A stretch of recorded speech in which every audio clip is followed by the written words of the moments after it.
30 seconds later, something not so chill happened. I've accidentally overfilled it by like a quart maybe? And I checked, and just as I suspected, that's really bad because if I drive away, my engine's going to explode.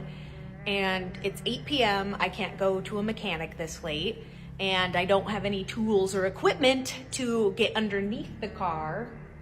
So let's figure out what to do. Okay, I think if I get some sort of squeezy tube or siphon in there, I could get some of the oil out. All right, I just went to the store and bought a turkey baster. I'm just hoping that the stick isn't too big for the hole.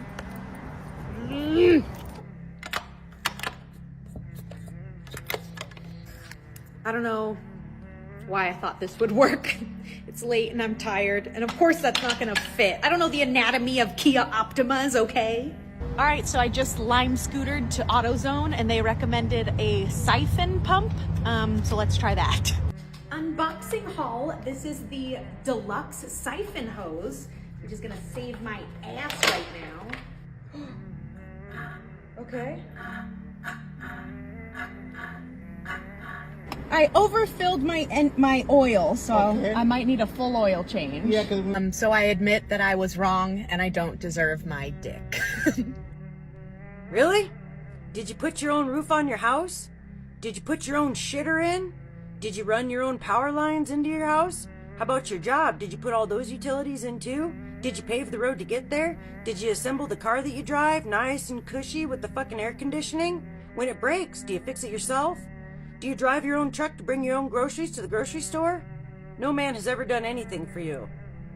I'm pretty sure you're wrong, and I'm pretty sure that every single day, every minute of every day, you are benefiting from the work of some man. Hate to break it to you, sweetheart. So we have a lady here who is trying to put some oil in her car, something I'm guessing she's never done herself before, but she's pretty confident she can do it now. She ended up filling up the oil and started freaking out because she didn't know what to do next. She talks about how she knows when she's driving away in her car. In that state her car is likely to blow up. She went to the store and brought a squeeze tube with her, hoping to get some excess oil out since she didn't have the tools or a mechanic. So she knew she couldn't get under the car and fix the problem herself, and she didn't even know what it was. She tried to suck out some of the excess oil with the squeeze hose, but it didn't work. She then goes into the auto area and gets the recommended siphon pump, hoping that will be enough for her next time she hires. In the end, she admits that she doesn't know how cars and engines work, and that she probably doesn't even deserve to own a car. It's very typical for women to always say they know something when they actually don't. They have a hard time facing rejection and admitting they don't know how to do something. This example is even stereotyped, because historically, girls in cars really don't fit well. She didn't call a man, maybe her brother, father, boyfriend, husband, or even a male friend or coworker who knew more about cars and would be more than happy to drive them out in 30 minutes. She tried using things like pinch tubes to get excess oil in their car.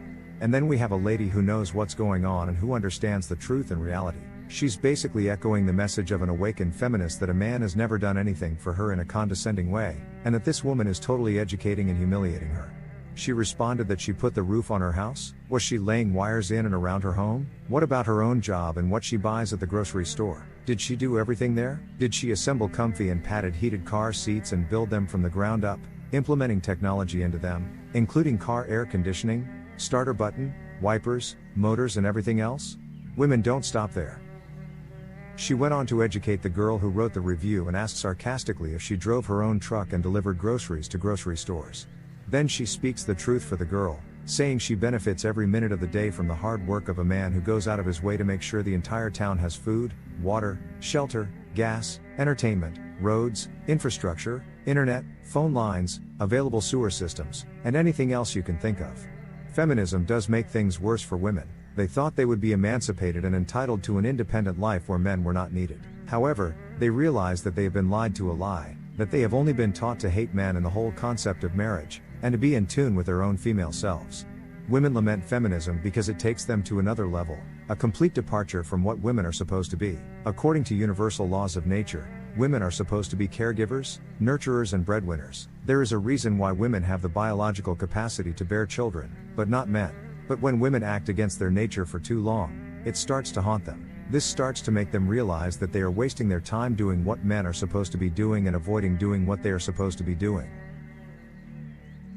Men don't try to raise children, become women to take care of children. They are very comfortable with who they are and doing what they are supposed to do to be providers and protectors. They are not trying to be women or take on women's responsibilities. A woman who wants to be the breadwinner is like a man who complains that he can't have children. While feminism has given women a great deal of growth and empowered them to live better, more independent lives, feminism has failed to draw a line between the degree of independence and the freedom to exist. It makes women want to be men and end up despising men for being men. Yes, feminism hates masculinity. This is a fact. If you browse social media today, you also see tons of videos showing women banging their heads against the wall and realizing how wrong they were for not starting a family and settling down sooner. They complain that men no longer give them the attention and approval they used to, and instead choose younger women to start families.